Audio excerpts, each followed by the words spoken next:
E, queridos, como vocês já sabem, já devem estar acostumados, nós temos um método de pregação que nós acreditamos ser o método que a Bíblia mais incentiva, que é o método expositivo. Então, o que nós precisamos num método expositivo? Sequencial. Ler a Bíblia com uma sequência. Então, qual seria o raciocínio lógico? O que nós precisamos? Ter a Bíblia aberta. Então, acompanhar esse método sem a Bíblia aberta não vai dar certo. Então, aquele que precisar de uma Bíblia, erga a mão aí que os irmãos vão alcançar uma Bíblia, porque é importante que você acompanhe na Bíblia, né? A ideia aqui é que nós possamos aprender juntos por meio da Bíblia, tá bem? Então, tendo dito isso, todos tendo encontrado, vamos fazer a leitura dos versos 7 até o 12, que serão o tema dessa nossa exposição de hoje. Acompanhe comigo aí a leitura bíblica de Romanos, capítulo 7, verso 7 em diante, que diz assim: Que diremos então? Que a lei é pecado? De modo nenhum. Mas eu não teria conhecido o pecado a não ser por meio da lei. Porque eu não teria conhecido a cobiça se a lei não tivesse dito, não cobice. Mas o pecado, aproveitando a ocasião dada pelo mandamento, despertou em mim todo tipo de cobiça. Porque sem lei, o pecado está morto. Houve um tempo em que, sem lei, eu vivia. Mas quando veio o mandamento, o pecado reviveu e eu morri. E verifiquei que o mandamento que me havia sido dado para a vida, esse se tornou mandamento para a morte. Porque o pecado, aproveitando a ocasião dada pelo mandamento, me enganou, e por meio do mandamento me matou. Assim, a lei é santa, e o mandamento é santo, justo e bom. Esses serão os versos que nós iremos trabalhar aqui, acompanhar, se assim Deus nos permitir. Então, queridos, a nível de informação e até de introdução, todos os seres humanos são submetidos a algum tipo de lei ou leis, não é verdade? Se você parar a pensar na sua vida, você vai ver que tanto num caráter de um regime monárquico, onde tem um rei, uma monarquia, quanto no caráter de regime democrático. Todos eles têm leis. E encontramos com frequência as pessoas reclamando das leis, né? As pessoas reclamando da injustiça, as pessoas reclamando muitas vezes porque ao quebrar as leis, elas querem motivos para se justificar. Então elas colocam a culpa na lei, colocando sempre a visão, a ideia de que a culpa não está em mim mesmo. Então, já que a lei é injusta, é ela que deveria ser condenada e não eu. E Paulo agora, o apóstolo Paulo, ele vai lidar com uma questão semelhante a isso. Paulo vai nos direcionar nesse trechinho aqui da carta de Paulo, no capítulo 7, por meio de duas informações esclarecedoras. Que ao defender o evangelho, o apóstolo Paulo, ele era constantemente acusado, sabe de quê? De ser alguém opositor à lei dada por Deus.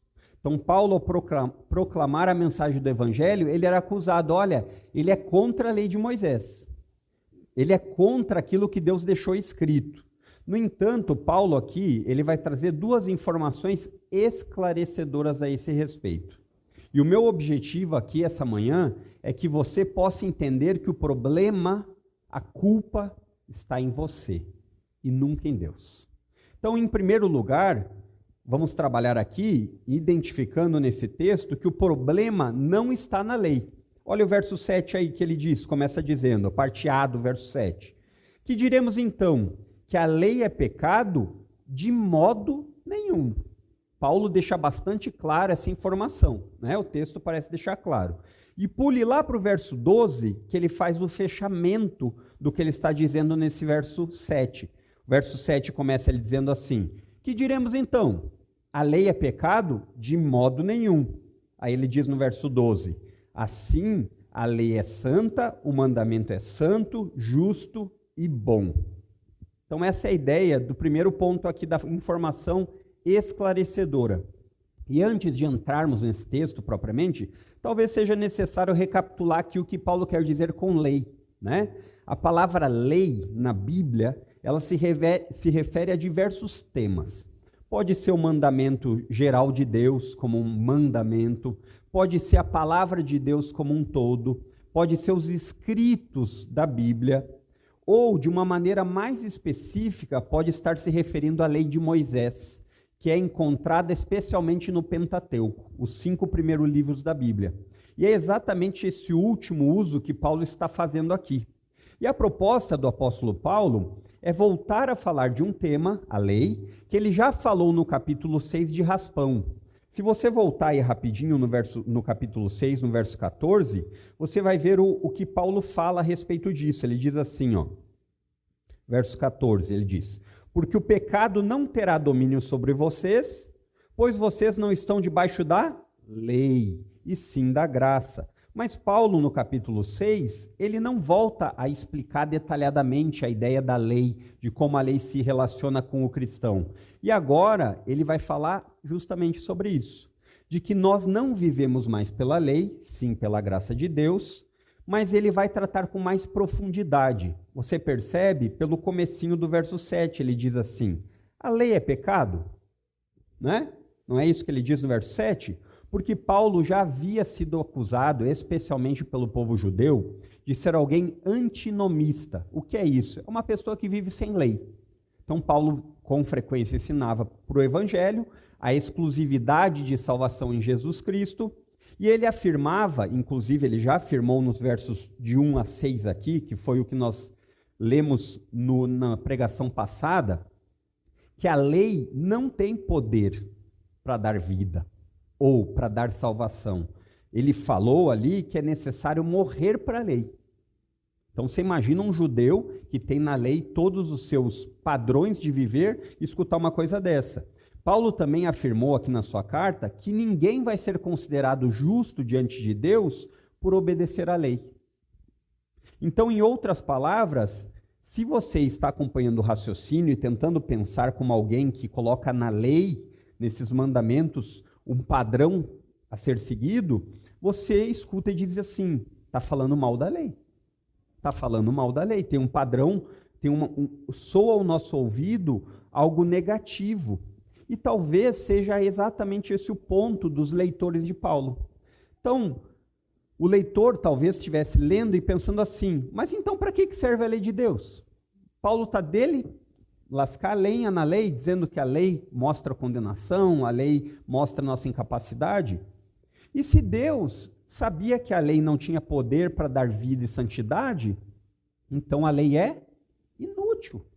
Provavelmente é isso que poderia estar passando na cabeça dos leitores e que Paulo, de forma retórica, uma maneira que ele usa muito aqui na carta aos Romanos, ele pressupõe que essas perguntas poderiam vir e ele responde. É o que nós falamos de um debatedor imaginário, como se Paulo estivesse antecipando possíveis perguntas. E ele responde aqui no verso 7. É claro que a lei não é pecaminosa. É claro que não. E Paulo dá a mesma ênfase para responder algo que ele já respondeu em outros pontos dessa carta. De modo nenhum. É um enfático não. É como se dissesse assim: isso é loucura pensar isso. O problema não está na lei. A lei contém o justo, santo e bom mandamento de Deus. Não é isso que o verso 12 vai dizer? Então, essa lei da qual Paulo está se referindo e que tem o resumo nos 10 mandamentos, né? Todos são, pelo menos têm uma similaridade, conhecem, já escutaram falar de Êxodo 20, e essa lei, ela tinha justamente o objetivo de demonstrar isso, que o problema aqui, Paulo vai demonstrar, não está na lei. Quer ver por quê? Eu vou lhe demonstrar aqui. E esse primeiro ponto vai ser mais rápido, porque nós vamos ficar no segundo ponto com mais tempo. O problema não está na lei, o problema está em nós. E aí vai ter mais tempo para gastar aqui. Então, a lei de Deus, ela promove a justiça. Mas essa justiça não é a ideia de sermos declarados, o que Paulo já falou, justos diante de Deus. Não é isso. Essa justiça é a ideia de o que é certo, o que é correto de ser feito. Entre os homens e os homens, A lei, ela mostra o padrão que nós deveríamos nos tratar uns aos outros, e ela também mostra o padrão entre os homens e Deus. Então, a lei, ela tanto demonstra a maneira como deveríamos viver de maneira horizontal na humanidade, como de maneira vertical entre os homens e Deus. Quer ver? Ela diz lá em Êxodo 20:14, não adulterarás. Ela diz isso. Êxodo 20:14. E quando ela diz não adulterarás, tem um princípio por trás de defender algo. Então é interessante isso. Talvez você não tenha nunca estudado os mandamentos, os 10 mandamentos de Êxodo 20 com essa visão. Mas sempre que ela diz não faça algo, tem algo que ela está protegendo atrás. Então quando ela diz assim, não adulterarás, ela quer proteger a família, o casamento, o matrimônio. Quando ela diz não matarás, em Êxodo 20:13, o que ela quer proteger? A vida. Quando ela diz que não devemos dar falso testemunho, o que ela está falando ali? Protegendo a reputação do próximo. Quando ela diz que não devemos cobiçar, Êxodo 20:17, ela quer proteger o que pertence ao outro, desde seu casamento, sua esposa, até os seus bens. Então você percebe que existe no âmbito horizontal uma maneira correta de ser vivida. E se os homens respeitassem isso, se nós respeitássemos isso, a humanidade estaria num momento muito melhor do que hoje em dia, né? Você percebe aqui que quando você começa a ler isso e quando você começa a pensar no dia a dia, não é isso que acontece, é? Mas não somente isso, ele vai dizer coisas do tipo, aqui os mandamentos vão nos dizer, honrar pai e mãe. Né? Um tema tão em desuso nos nossos dias. E quando ele fala em honrar pai e mãe, ele não quer só proteger as autoridades dentro da família, mas as autoridades na sociedade. Tem uma expansão para você ser submisso a governantes. Depois, você vai ver ainda ele dizendo algo que daí é vertical. Ele diz, não terás outros deuses além de mim, Êxodo 23. Não farás para ti imagem de escultura, querendo prestar culto, querendo transformar essas imagens de escultura em Deus. E ainda ele fala, não tomarás o nome do Senhor teu Deus em vão. O que ele está protegendo aqui, esses mandamentos? A verdadeira religião. Está protegendo algo dizendo o seguinte, a lei de Deus é boa, santa e justa. Não há nada de errado nela. O problema, sabe qual é? É que essa lei foi dada a pecadores. Pecadores que são incapazes de cumpri-la. Então o problema não está na lei, o problema está em nós. E é interessante como assim, como nas leis normais e ordinárias, aquelas leis que as pessoas constantemente dizem, olha, a culpa não é minha, né? É assim hoje em dia com Deus. Muitas pessoas culpam a Deus por conta da sua vida pecaminosa. Elas fazem coisas e não querem colher depois. A culpa nunca está em Deus. Grave isso. A culpa sempre está em nós. O padrão de Deus que é determinado, escrito, documentado e mostrado explícito na sua palavra, nos seus mandamentos, são o padrão pelo qual o ser humano deve viver. Essa é a ideia. E por que isso? Porque vem de Deus. Porque vem de uma pessoa, de um ser que não tem erros. Diferente das leis humanas que podem conter erros. Por isso que nós dizemos, os crentes especialmente, dizem que a Bíblia é a norma, é o padrão da fé, daquilo que ele crê e daquilo que ele também pratica, vive. Então isso não depende da aprovação das pessoas. Não depende de nós aqui fazermos uma votação. Quem acredita que a palavra de Deus é verdadeira? Aí você levanta a mão e faz um censo. Não depende disso. Não depende. Porque vem de Deus. E por vir de Deus não depende da contagem de votos. Aquele ditado popular que diz assim, a voz do povo é a voz de Deus. Ele não é real. Sabe por quê? Se você parar um pouquinho para olhar para a história, principalmente a história bíblica, você vai ver que a voz do povo disse assim: crucifica-o e solta Barrabás. Crucifica o inocente e solta o culpado. Então, essa ideia de que a Bíblia, a palavra de Deus, precisa ter a maioria de aceitação, não é verdadeira. Uma outra importante informação que nós tiramos aqui desses mandamentos, principalmente dos 10 mandamentos do resumo, você percebeu qual é a palavra que mais acontece no começo das frases dos mandamentos? Você percebeu? Não. Então, deixa eu dizer uma coisa, especialmente para aqueles que são pais. O não faz parte da educação do seu filho. Aquela ideia hoje que diz assim, olha, não corrija o seu filho, não diga não, porque isso vai prejudicar a sua autoestima, é furada. Veja quantos mandamentos começam com a palavra não. E é a palavra de Deus que deve moldar a nossa vida, nossa opinião, nossos sentimentos, nossa conduta. A palavra de Deus é quem deve ser o nosso guia seguro para todas as áreas da vida. Então, deixa eu dizer para você em relação a esse primeiro ponto.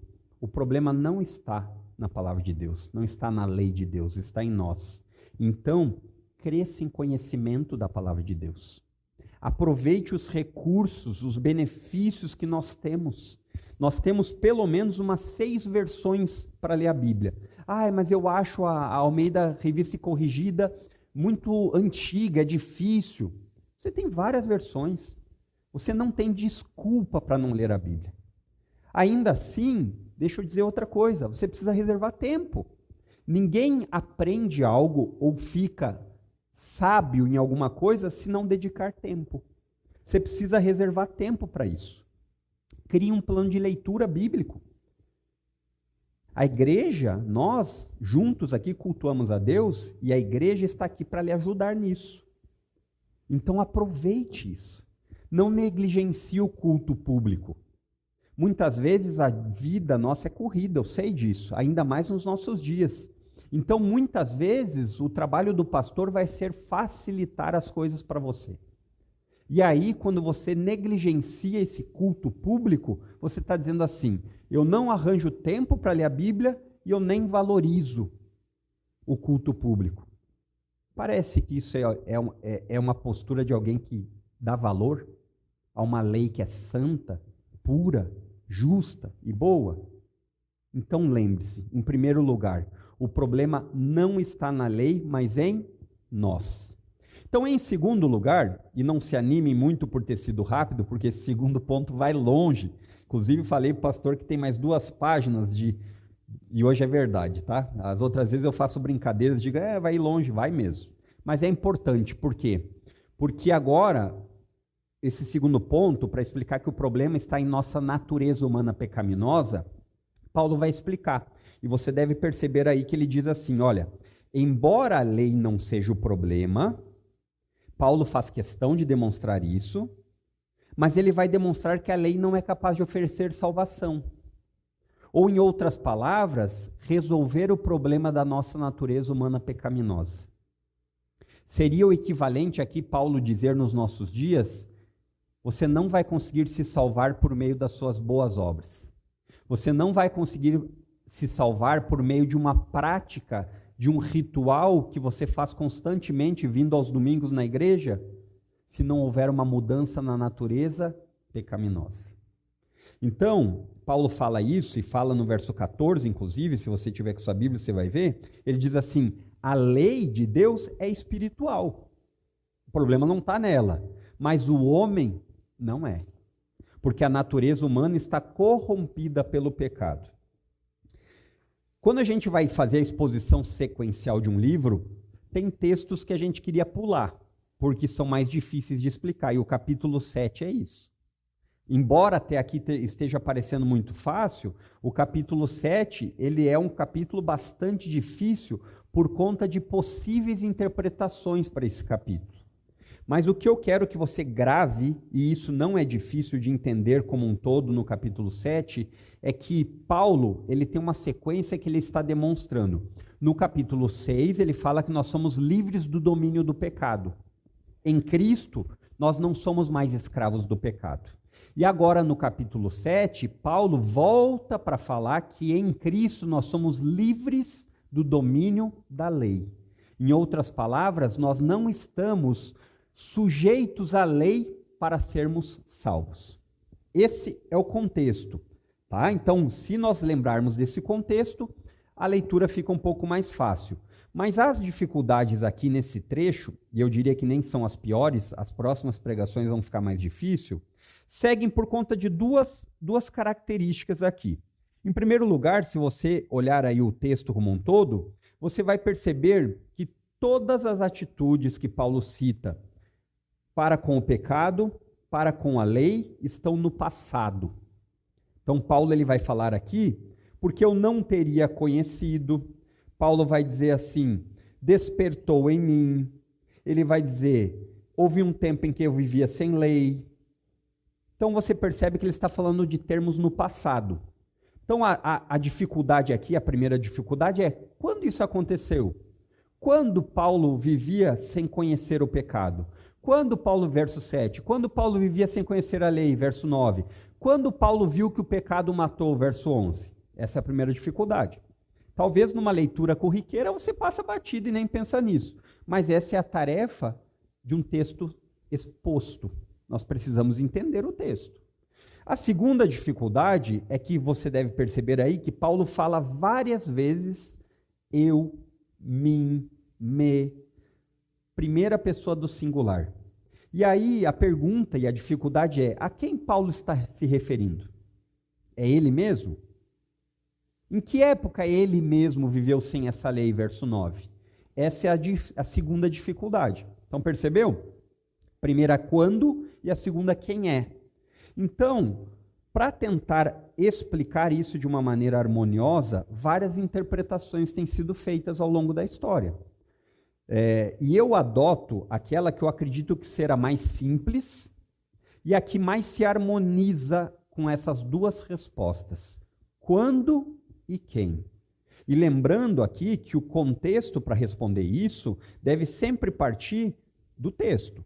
Então, se você voltar aí à Bíblia, no comecinho do verso 7, do capítulo 7, olha o que Paulo fala. Ou vocês não sabem, irmãos, ele vai falar a respeito da lei, pois fala aos que conhecem a lei. Então, Paulo está se referindo a um público que conhece a lei. Então, existem pelo menos 4 posições de quem é o eu, de quem é essa pessoa de que Paulo está falando. A tradução é interessante, a tradução dessa palavrinha eu no grego é o ego. Você deve saber de onde vem essa palavrinha para várias coisas, né? Então, a ideia do eu, quem é? Tem sido adotada por muito tempo a autobiografia. Paulo está falando de si mesmo e tem o reforço de uma força para nós dizermos é isso mesmo, porque ele usa muito o pronome eu, né? Fala eu, meu, em mim. A segunda possibilidade é que Paulo esteja falando de Adão. Ou seja, você deve lembrar no capítulo 5 que Paulo ele falou que existem 2 tipos de domínio ou de natureza ou de reinos. Lembram? Então Paulo falou que toda a natureza, a humanidade está em Adão, desde que nasce. Existe um outro reino que está em Cristo. Então, você percebe que essa possibilidade ganha força porque Paulo falou de Adão. Então, esse eu poderia ser Adão em mim e eu em Adão. Lembra a ideia da representação? Uma terceira possibilidade aqui, de Paulo estar respondendo essas perguntas, é um eu retórico. É um argumento muito utilizado por alguém que vai fazer uma narrativa para representar alguém, algo ou alguém. Então, você deve lembrar que Paulo é um judeu e ele está lidando com que assunto no capítulo 7? A lei. A lei de Moisés. E ele está falando para um povo que conhece a lei. Então, a terceira possibilidade aqui é que Paulo está usando de maneira retórica o eu para falar dos acontecimentos de Israel. E ainda uma quarta possibilidade, estão tontos já ou não? Uma quarta possibilidade aqui é a direção existencial. O capítulo 7 não está falando de uma pessoa em específica, nem de Paulo, mas está falando nem de Israel, mas está falando da experiência existencial de todo cristão. Então você diz assim, bom, nos próximos versos parece que é isso mesmo que acontece. Então, queridos, deixa eu explicar a minha posição aqui. Paulo, ele é um grande retórico. E não é incomum, inclusive, ou melhor, especialmente em Romanos, Paulo usar artifícios, usar características retóricas para atrair o seu público e antecipar possíveis questionamentos. Lembram do debatedor imaginário? Então é possível e provável que esse eu que Paulo está utilizando aqui seja um recurso retórico e que Paulo vai utilizar tanto para atrair a atenção dos seus leitores, você sabe, né? Uma notícia que você fala contando como se fosse você, ela atrai muito mais, não é? Você percebe nas nossas mídias sociais. Se você colocar lá uma imagem de alguma coisa, vai ter poucas visualizações. Agora, se você coloca a sua cara lá dizendo, olha, não é assim que acontece? É assim que acontece. Então, Paulo, ele vai fazer isso, utilizando a ideia do eu para enfatizar isso, e também Paulo pode fazer isso porque ele é um representante judeu. Ele é uma pessoa que vem da linhagem dos judeus. Então, uma vez que o objetivo de Paulo aqui é falar sobre a lei, lembra do verso 1? Fala aos que conhecem da lei, e para um público que em grande parte era judeu, e que tinha na lei de Moisés o seu orgulho. Nós somos o povo da lei. Ele irá agora tratar com a lei de Israel, como a lei que foi algo que eles receberam e que eles achavam que daria vida, mas na verdade mostrou que eles estavam mortos. Então, Paulo, eu creio que está fazendo isso para demonstrar, se não ficou claro até aqui na sua carta, que não existe uma posição privilegiada diante de Deus por causa da sua nacionalidade, por causa da sua família, por causa de rituais cumpridos à risca ou por causa de boas obras. Eu diria aqui, reformulando a frase, que é como se Paulo estivesse dizendo assim, pessoal, eu sou judeu também, e deixa eu contar para vocês o que aconteceu com a experiência do nosso povo com a lei. Então acredito, queridos, que essa é a maneira mais simples, embora não seja tão simples, mas que melhor harmoniza isso. Vocês vão ver nos próximos versículos isso. Com isso, não quero dizer que não se encontre pedaços das outras posições. Nós temos que ter tranquilidade em dizer isso. Você não precisa afirmar uma coisa e jogar tudo o resto fora. Só que o que eu quero dizer é que nenhuma posição das outras interpretações leva a uma heresia. Não leva. Mas os desdobramentos se tornam difíceis no contexto, porque nós precisamos responder as duas perguntinhas. Quando isso aconteceu no passado? E quem é o eu? Essas outras posições, elas não conseguem responder de uma maneira satisfatória. Só que deixa eu reforçar de novo e ser repetitivo aqui. O objetivo principal do apóstolo Paulo é demonstrar que em Cristo nós somos libertos da lei. Não porque existe problema na lei, não porque existe problema em fazer o que é certo, o que é correto, mas que isso é incapaz de lhe colocar numa posição diante de Deus de direitos exigidos. Isso não dá um direito de você dizer assim, olha, Deus, eu tenho sido mais caridoso. Deus, está vendo o que aconteceu, essa tragédia, essas enchentes que foram um desastre? Eu tenho sido muito mais ajudador do que o meu vizinho. Eu tenho doado muito mais sacolas econômicas. Isso é ruim? Nada disso é ruim. Mas você não pode, com isso, querer colocar diante de Deus uma obrigação em Deus. Esse é o ponto. Nós somos incapazes de cumprir a lei de maneira perfeita como deveríamos. Nós somos incapazes. Esse é o ponto. E porque nós somos incapazes de cumprir a lei como nós deveríamos, nós precisamos desesperadamente de alguém que cumpra ela em nosso favor, em nosso lugar. Entendeu aonde está indo? É isso que o apóstolo Paulo fala.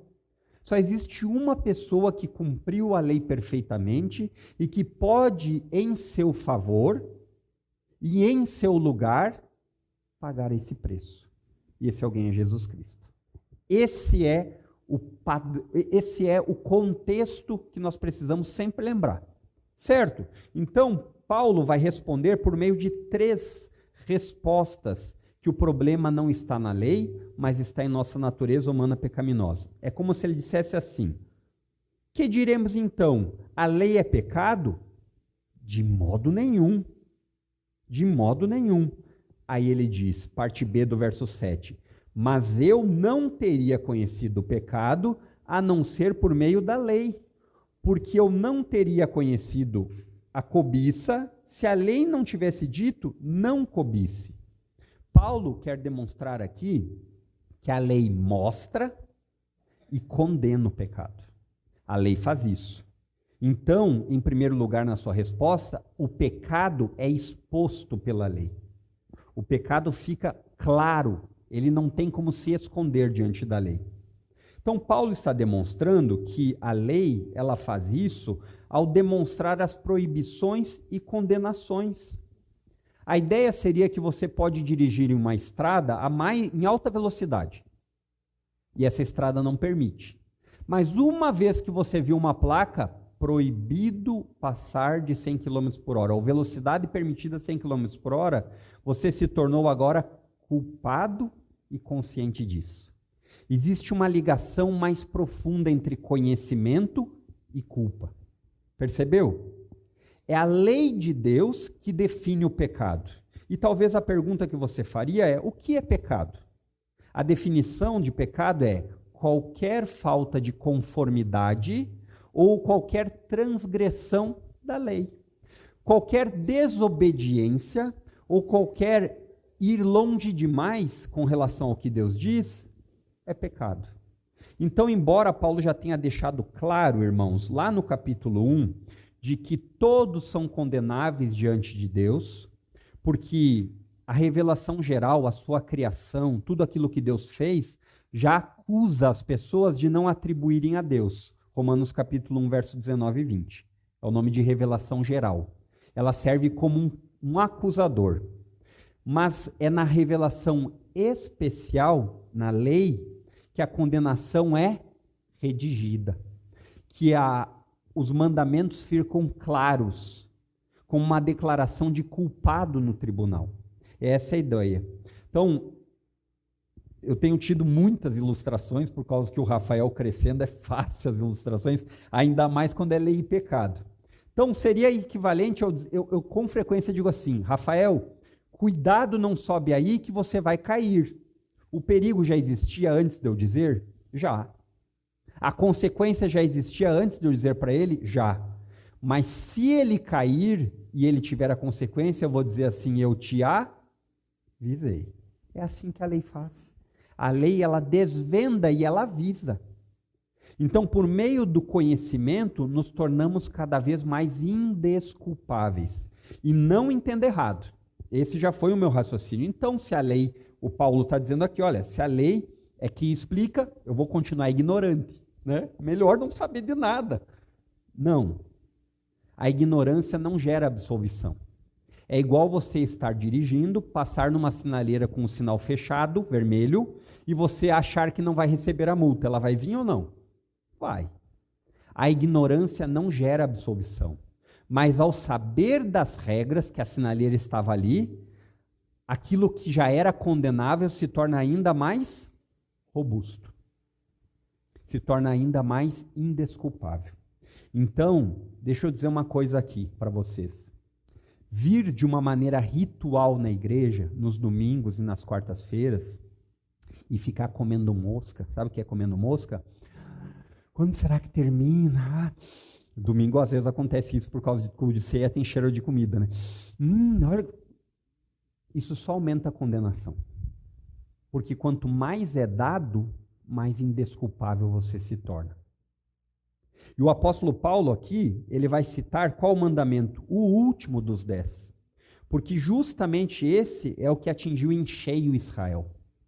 É esse que parece que também tem atingido em cheio o próprio coração humano, nosso coração humano, em desejar aquilo que não nos pertence. Essa é a essência da cobiça. Querer algo que não é seu, seja para você ter, ou seja uma posição em que você quer ocupar.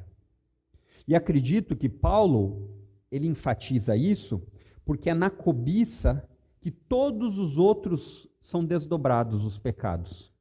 É no desejo de ser ou de ter algo que não lhe pertence que você vai desenvolver outros pecados. Tudo isso diz respeito a querer algo que não é seu. E quando se fala em relação a Israel, aconteceu exatamente isso. Nós vamos ver nos próximos versos. Não é que Israel não soubesse que era errado várias coisas no Egito, no tempo que eles estavam em escravidão lá. Mas foi somente no Sinai, quando a lei ficou documentada, que isso ficou completamente condenável. Em que sentido? No sentido que está escrito. E ainda hoje eu diria que é assim, não é? Não é esse o desejo da humanidade? Ah, que Deus o quê? Vou querer um Deus que diz o que eu devo fazer, quando eu devo fazer e como eu devo fazer? Eu fora desse Deus. Não. Por quê? Porque eu quero ser o meu próprio Deus. Eu quero ocupar o meu próprio lugar. Eu quero definir tudo aquilo que eu acho que é certo e o que eu acho que não é. Eu quero definir aquilo que tem importância para a minha vida. No entanto, a palavra de Deus, ela expõe tudo aquilo que é pecado. Não importa se as pessoas concordam ou não concordam. O pecado, a partir da lei, a partir da palavra de Deus como um todo, ele fica exposto. Quer você reconheça, quer não. E chegará um dia em que essa exposição pela lei, ela será condenada. A transgressão finalmente será paga, será executada. E esse dia não existirá direito à apelação. Ah, mas deixa eu voltar e refazer. Não existirá direito para apelação, somente condenação. E isso é triste de pensar que chegará esse dia, não é? Chegará esse dia em que todos diante de Deus não terão mais desculpas para dizer assim, eu não sabia. Ou então para dizer assim, eu não tive tempo. Não são essas desculpas nossas? Eu não sabia, pois agora você está sabendo. Eu não tinha tempo, pois agora você acabou de ser informado como você deve ocupar o seu tempo. Então, em primeiro lugar, o problema está em nossa natureza humana pecaminosa, que é exposto pela lei. Em segundo lugar, o problema está em nossa natureza humana pecaminosa, que é instigada para quebrar a lei. Olha o verso 8 aí. Diz assim: mas o pecado, aproveitando a ocasião dada pelo mandamento, despertou em mim todo tipo de cobiça, porque sem lei o pecado está morto.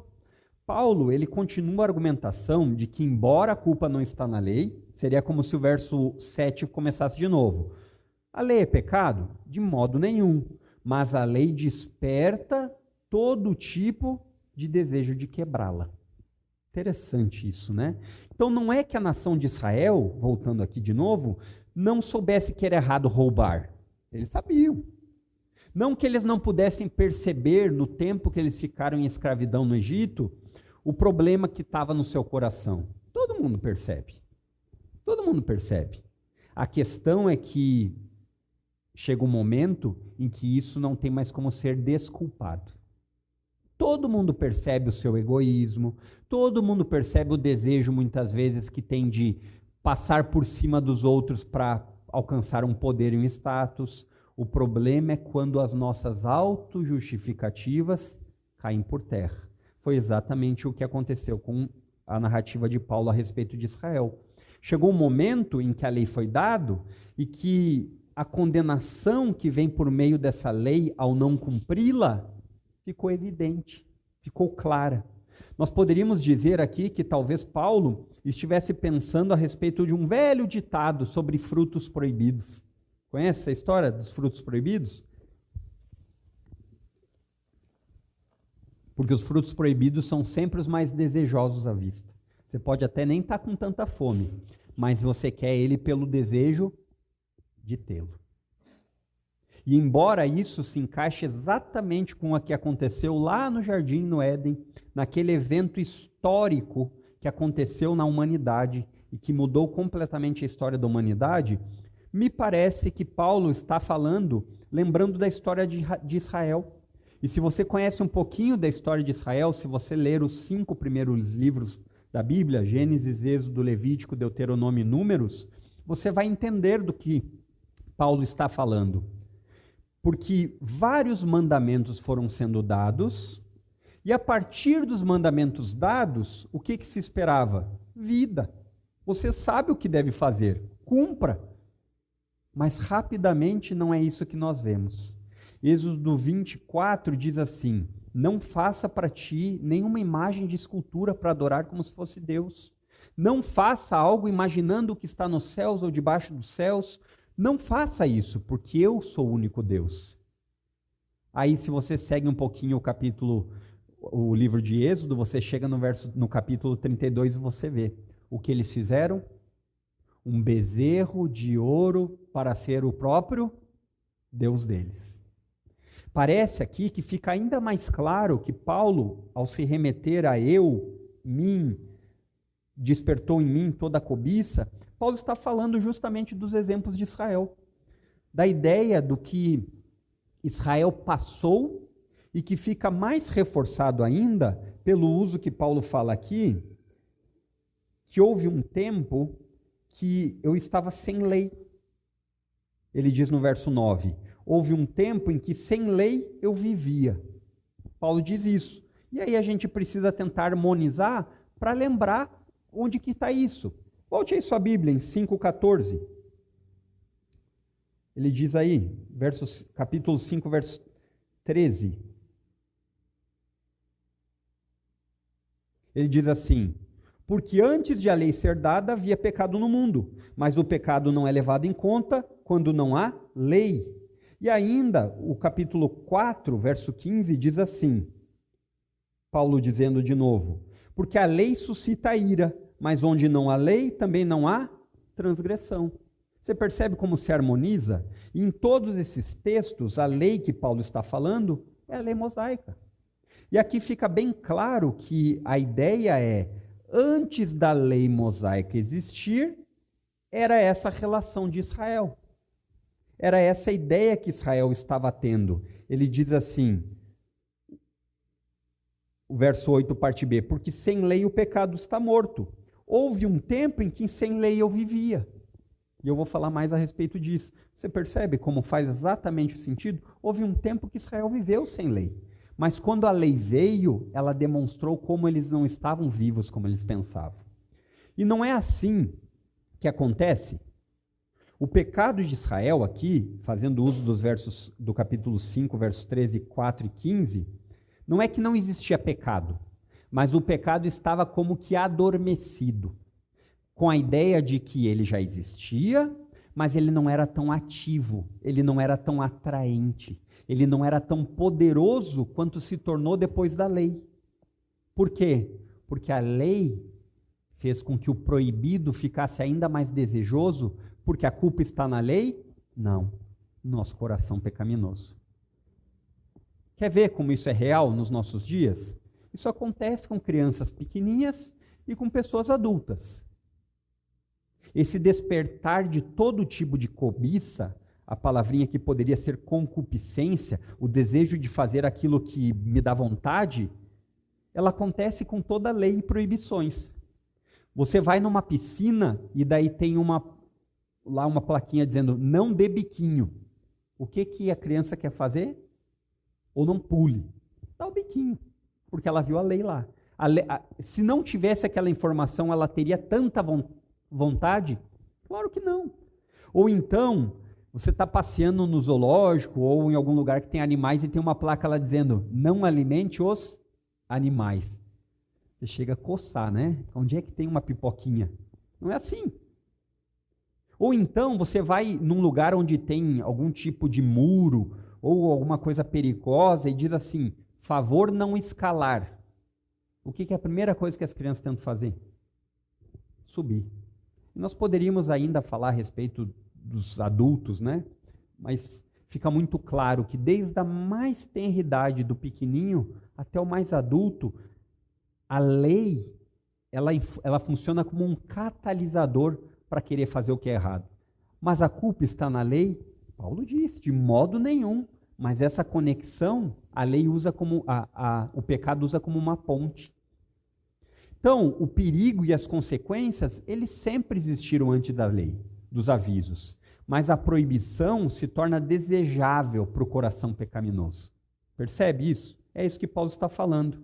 E a lei de Deus, ela faz exatamente isso.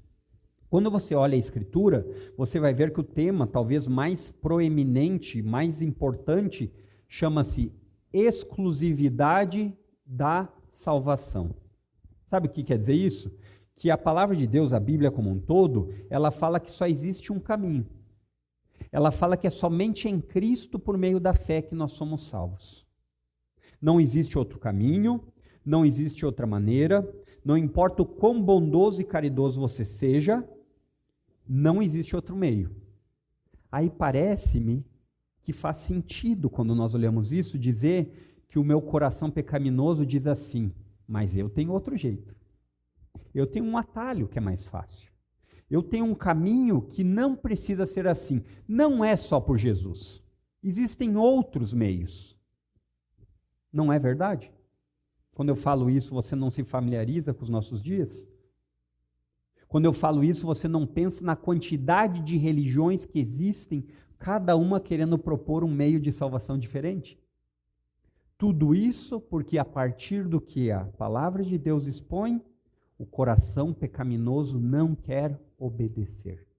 Ele quer encontrar um meio de fazer por sua conta.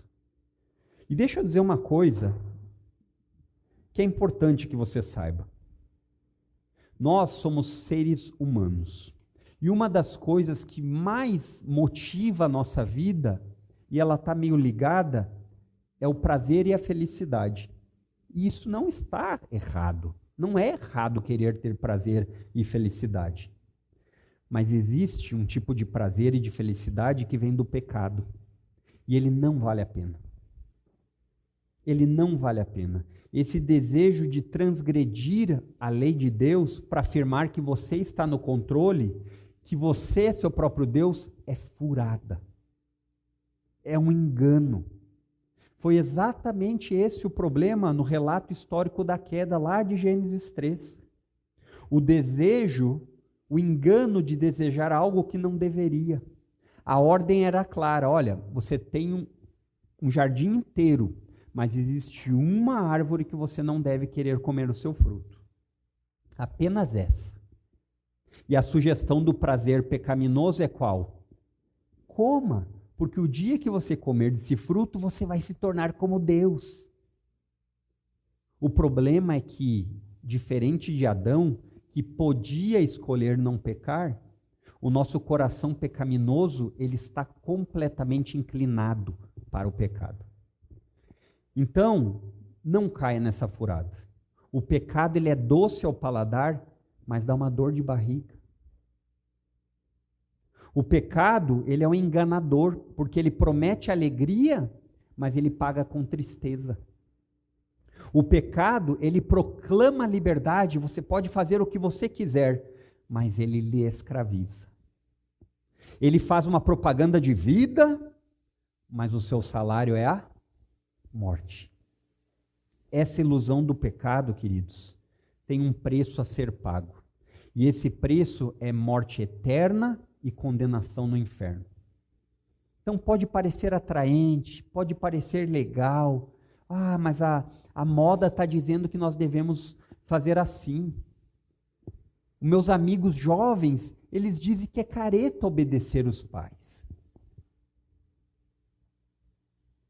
É furado. Não caia nessa.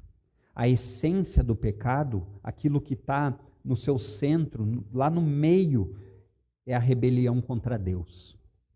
E a lei provoca isso, porque ela coloca limites.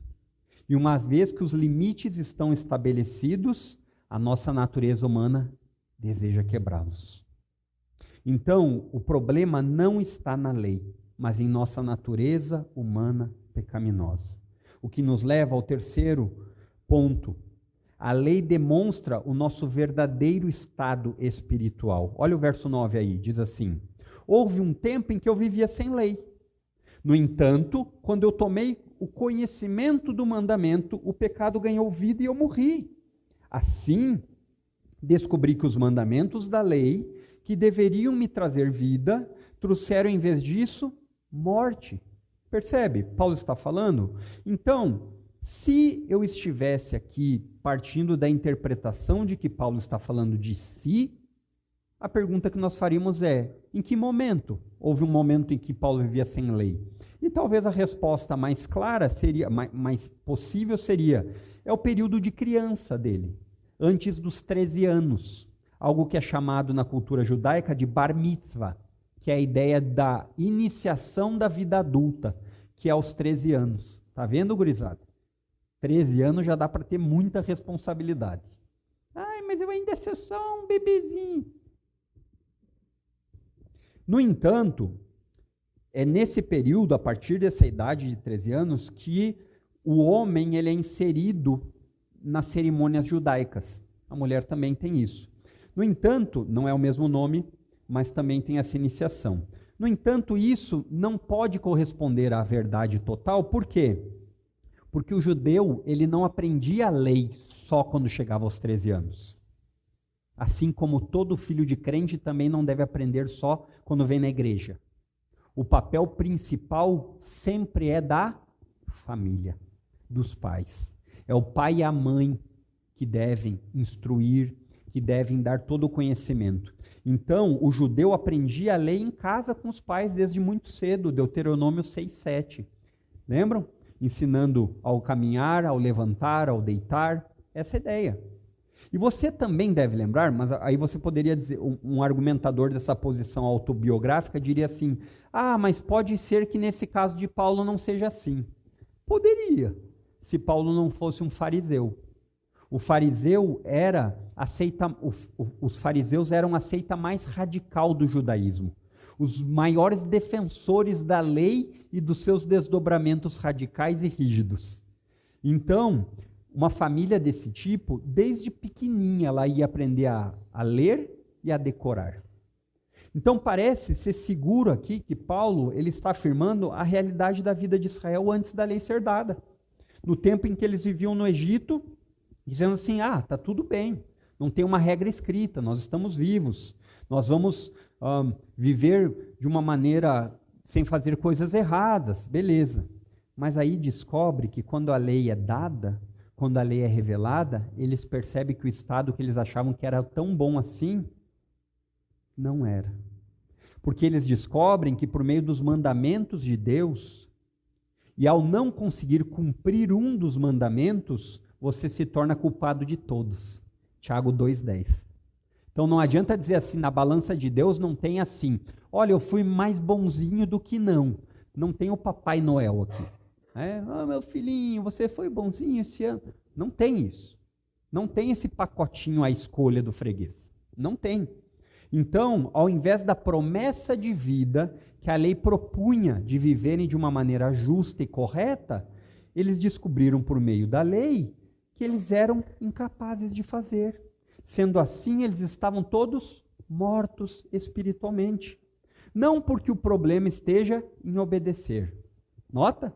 Por que Paulo está tendo essas dificuldades? Porque uma pessoa que não quer entender, ela diz assim: ah, mas em Cristo nós somos livres, então eu vou continuar vivendo do jeito que eu quero. Não entendeu nada. E é isso que Paulo vai falar, que pela obediência à lei é impossível conseguir viver e alcançar um favor diante de Deus assim. Olha o verso 11 que ele vai dizer, ele diz: porque o pecado, aproveitando a ocasião dada pelo mandamento, me enganou, e por meio do mandamento me matou. Então Paulo aprofunda ainda mais o que ele disse, que assim como um parasita não tem vida em si mesmo, ele precisa de um hospedeiro, assim é o pecado. O pecado, ele se apropria do hospedeiro, no caso nós, e ele usa algo bom, que é a lei, como uma ponte para transformar em algo ruim. Percebeu? Então nós encontramos essa ideia diretamente no começo da história. A palavrinha que Paulo utiliza aqui, que ele diz assim: porque o pecado, aproveitando a ocasião dada pelo mandamento, me enganou. Me enganou. E se você voltar lá para Gênesis 3, você vai ver que tem uma partezinha da frase que diz assim: olha, a serpente me enganou. Desde o começo tem sido assim. A serpente me enganou e eu comi. No entanto, eu creio que Paulo tem mais ênfase aqui realmente na história de Israel, porque isso é visto mais claramente. Muitos israelitas, e essa é uma característica deles até hoje, acreditam ter vida por serem os recebedores primários da lei. Paulo tratou disso nos capítulos 5 e 6. Isso é bom. Quem não gostaria de receber? No entanto, Paulo fala para esses leitores que eles deveriam descobrir, como ficou claro, que isso não traz vida, mas morte. Porque a lei, por si só, ela é incapaz de gerar vida. Ela é incapaz. Moisés, lá em Êxodo 24, ele relatou todos os seus estatutos, o texto diz lá, e mandamentos. E aí eles disseram assim: faremos conforme você está falando. Como se Moisés estivesse sendo uma representação de Deus para eles. Faremos tudo, obedeceremos de maneira literal. Estamos vivos. No entanto, pouco tempo depois de terem recebido a lei, como se pudesse ser um caminho de salvação e vida, marcado por práticas, rituais e obediência, o que acontece? Eles percebem que isso não funcionou. Quando Moisés desce com as tábuas da lei, lá em Êxodo 32 fica narrado, o povo está lá embaixo, pronto, esperando Moisés com toda a obediência. Não é isso que acontece. O povo, pouco tempo depois, se corrompe e faz um ídolo para si mesmo.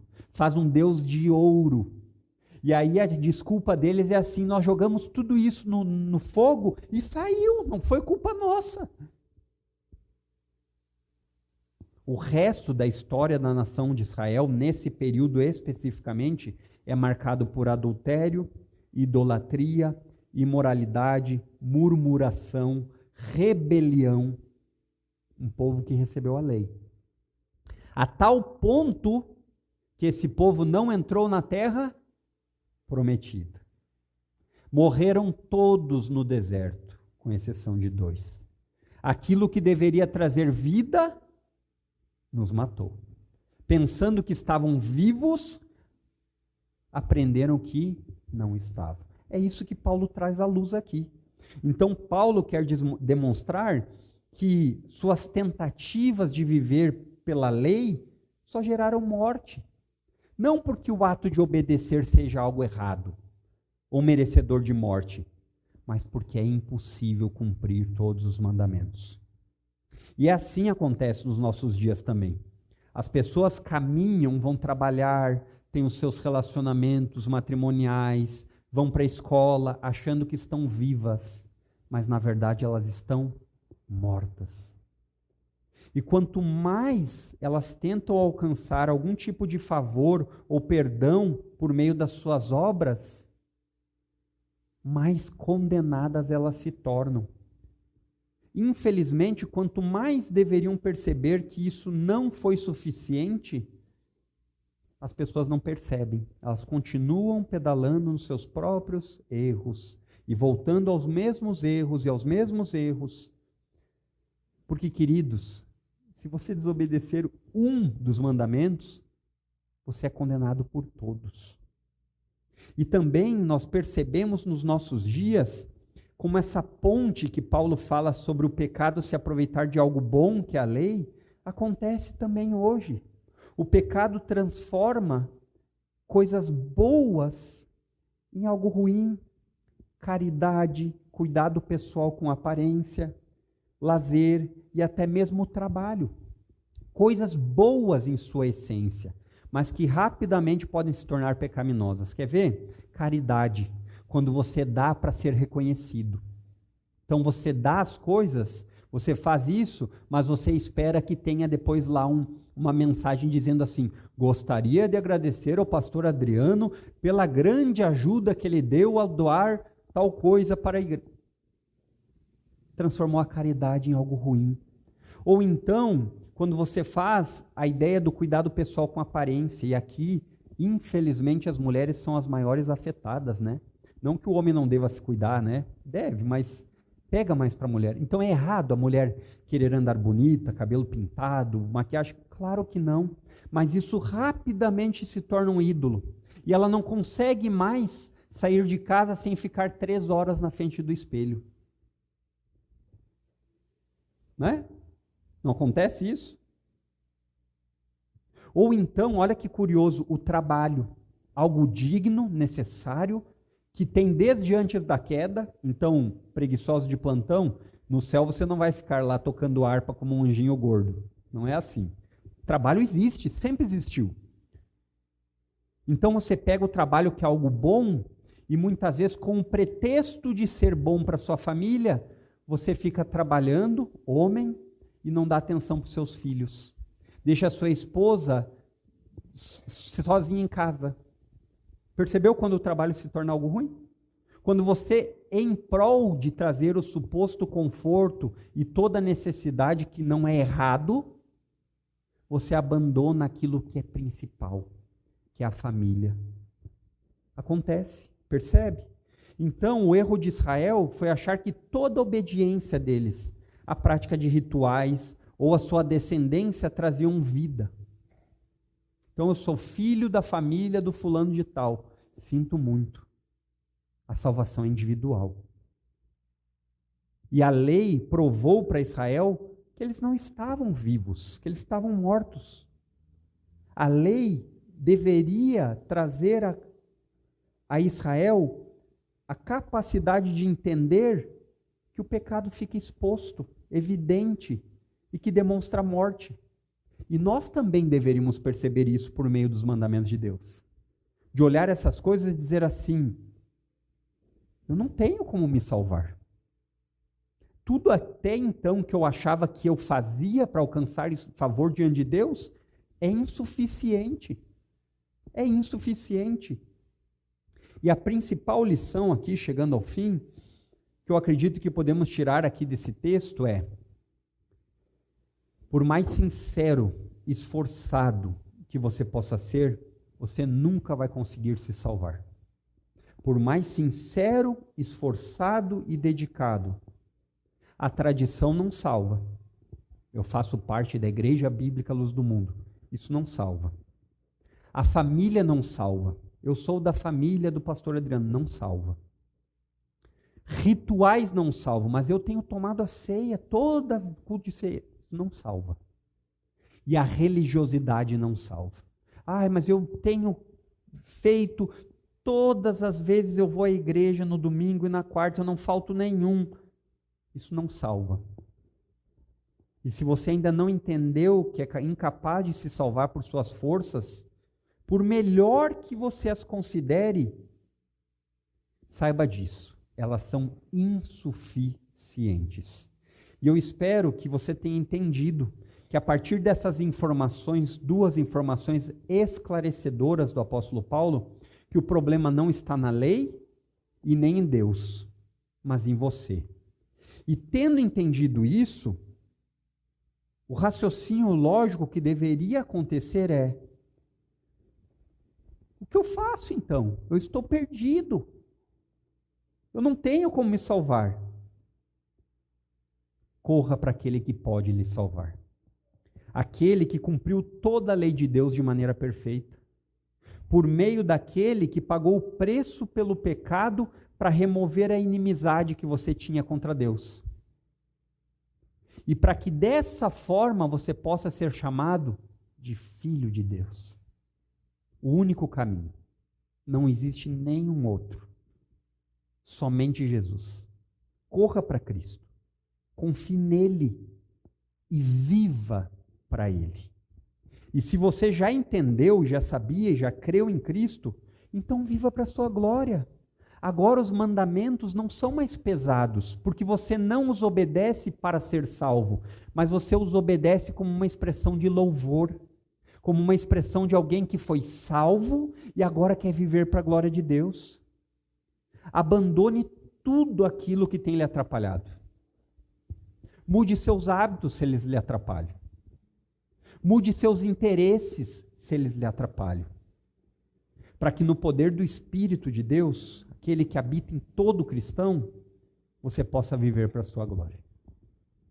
Eu creio que esse capítulo 7 é talvez um dos capítulos mais completos que a Bíblia tem para explicar a incapacidade humana de obedecer a Deus. Enfatizando a depravação e a inimizade do coração humano. Eu creio que uma pessoa que acha que é boazinha é porque ela nunca teve contato com o capítulo 7 de Romanos. Só que lembre-se que em Cristo nós somos livres. Livres do domínio do pecado, ele não é mais nosso Senhor, ele não nos coloca mais algemas. E nós também somos livres do domínio da lei. Nós não devemos e não precisamos obedecer como fonte de procurar salvação. Mas lembre-se que você agora tem um relacionamento com Deus por meio de Cristo. E nesse relacionamento com Deus por meio de Cristo, você pode chamar a Deus como Pai. Pede para uma criancinha que está sofrendo com dificuldade, com medo, o que ela mais quer é poder dizer: papai, me ajuda, papai, me protege. A diferença é que as criancinhas, elas não sabem que nós não somos grande coisa, mas Deus é.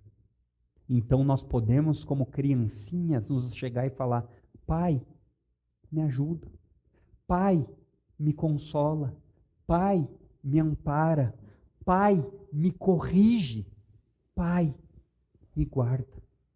Que Deus nos ajude, queridos, porque o problema não está na lei, o problema está na nossa natureza pecaminosa, que é exposta, instigada e morta pelo conhecimento da lei. Vamos orar? Graças te damos, Pai, por esse tempo juntos aqui, lendo da Tua palavra, lâmpada para os nossos pés. Ajuda-nos, porque tantas vezes, mesmo sabendo que as nossas obras são incapazes de alcançar salvação, nós caímos no erro de achar isso. Graças te damos porque não é por nós, é apesar de nós. Graças te damos porque o Senhor nos resgatou e nos guardará até o fim. Ajuda-nos a desfrutar desse relacionamento de uma maneira piedosa. Ajuda-nos a valorizar esse tempo, tanto de culto público, mas especialmente do culto particular na nossa casa, com a nossa família. Ajuda-nos a ensinar os nossos pequeninos, desde pequeninhos, a te conhecer, a falar da necessidade de salvação para eles também que existe em Cristo Jesus, e que dessa forma o Senhor possa, cada vez mais, ser glorificado por meio das nossas vidas. Esse é o nosso desejo e oração. Amém.